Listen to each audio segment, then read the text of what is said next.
This is the story that still haunts me, and I often wonder if I did the right thing back then. Imagine standing in a place where the morning sky is illuminated not by sunlight, but by the red glow of exploding ordnance. This is not a metaphor. That was my daily reality. Now, here is the part that will shock you. Amidst the chaos, as my best friend, let's call him Elias, died in my arms, he begged me to fulfill a promise that would turn my entire life upside down. He asked me to protect his daughter, whom I had never met, from an enemy that was lurking not on the battlefield, but in her own home. I was a soldier, trained to fight visible enemies, but suddenly I had to defend a civilian life against an invisible betrayal. Should I have broken the promise to secure my own peace, or was I obligated to fulfill Elias's last wish, even if it meant losing everything I had fought for? Think carefully, because I had to make that decision in the next 48 hours.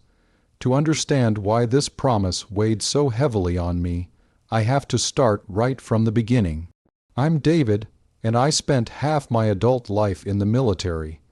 I didn't join for patriotic reasons, but because I needed structure, a family, and I found that in my unit.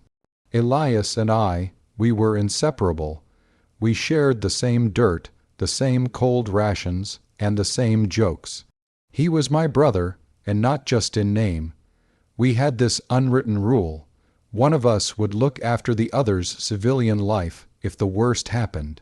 I knew about his wife, Sarah, whom he adored, and about his little daughter, Lena, whose photos he showed me during every quiet moment. Lena had just turned 6, a girl with bright blue eyes and a laugh that could melt even the hard core of our unit. Elias always called her his little light. Our last mission was in one of those forgotten, God-forsaken corners of the world. For weeks we were under constant fire, nerves were frayed. One evening it was pitch black, broken only by muzzle flashes, and we ran into an ambush. We were retreating, the enemy pushing us into a narrow corridor. Elias was right next to me. I saw the grenade land. It's a sound you never forget, a dull thud followed by a deafening bang. The pressure wave slammed me against a wall. When I could see clearly again, Elias was lying there, his uniform torn open, and blood was soaking into the sandy ground. I crawled over to him, ignoring the adrenaline that was masking my own pain. He held my hand tightly. His eyes were cloudy but focused. He knew it was over. His voice was just a whisper against the sounds of war. He didn't say, "Tell my wife I love her." That was too easy. He said, "David, listen, it's about Lena. I found something out. It's Sarah's brother, Michael. He's in trouble, big trouble, gambling debts. He's been misusing Sarah's trust and is trying to steal Lena's inheritance. The policy I set up. He's dangerous, David. He's not who he pretends to be. I couldn't tell her. You have to go home. You have to protect Lena. Promise me. Stay with her until you're sure Michael is gone. Promise me, brother." I looked into his eyes, saw the pain and fear for his child, and I nodded. I couldn't do anything else. Seconds later, he was gone. The promise was sealed, not with ink, but with blood and the last breath of my best friend. When I returned, I was a wreck, physically whole, but internally broken. I was honorably discharged, and my first priority was Lena. I immediately traveled to Elias's house, in the quiet suburb that felt so far removed from the hell I had just left. Sarah was a widow in deep mourning, her eyes vacant. Lena was a quiet, fragile child. I introduced myself as Elias's best friend and comrade. Sarah was grateful for my presence. She said it was a comfort to have someone from Elias's past with her. I helped around the house, played with Lena, and tried to erect an invisible wall around them. And then I met Michael. He was exactly what Elias had warned me about: slick, charming, and worryingly present. He spent a lot of time at the house, supposedly to support Sarah. But I noticed the little things. He asked suspiciously often about Elias's finances. He made condescending remarks to Sarah about her lack of business sense. Once, I caught him rummaging through Elias's desk. When I asked him what he was doing, he smiled that fake smile and said he was looking for an address. I was alarmed. I knew my time was limited. I had to find evidence to convince Sarah before he put his plan into action. I was a soldier, not a detective, but the life of Elias's daughter was at stake. I started watching Michael, listening to his conversations, tracking his movements. It was an undercover mission in a suburban house that felt surreal.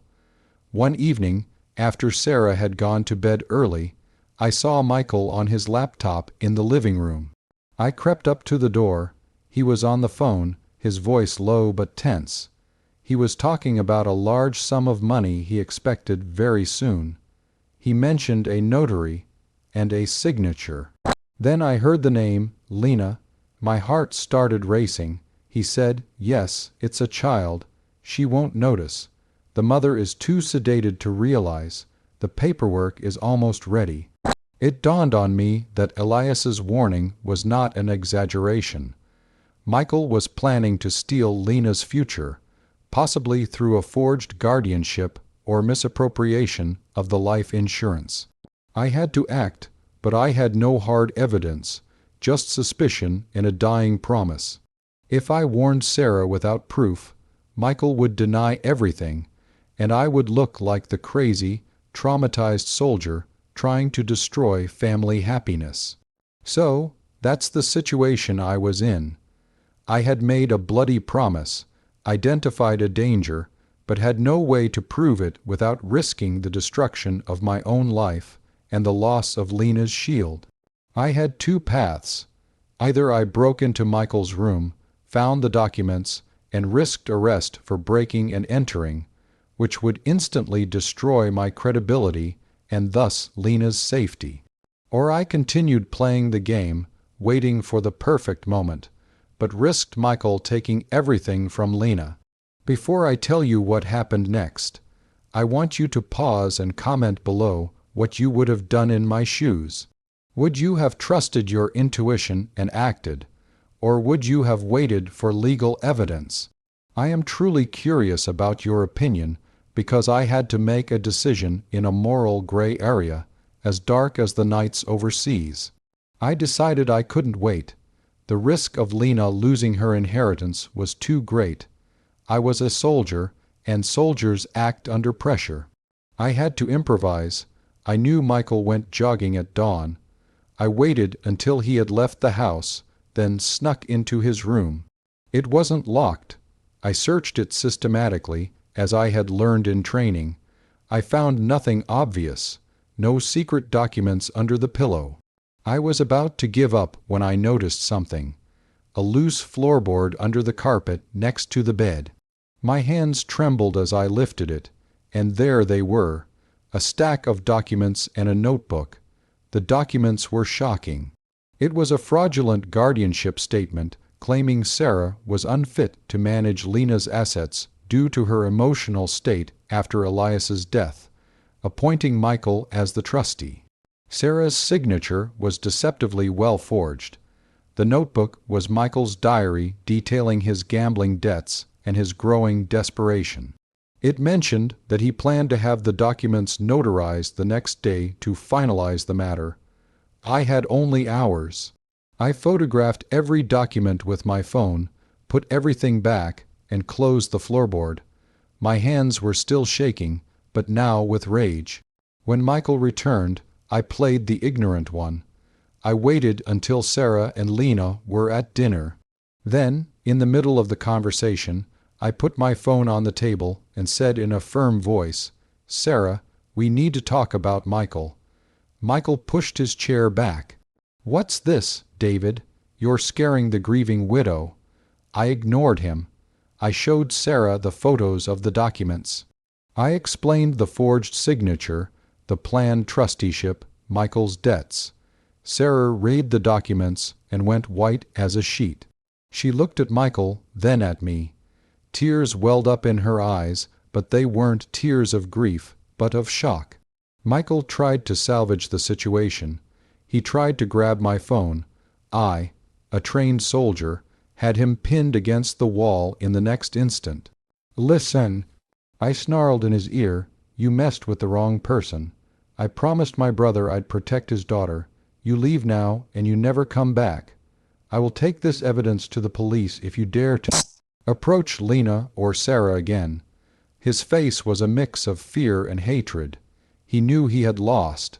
Sarah, who had composed herself, nodded at me. "Go, Michael," she said quietly but firmly, "and don't come back." Michael stormed out of the house, taking only his car keys. The police were called in. The evidence was overwhelming. Michael was charged with fraud and attempted embezzlement. Sarah was devastated but relieved to know the truth.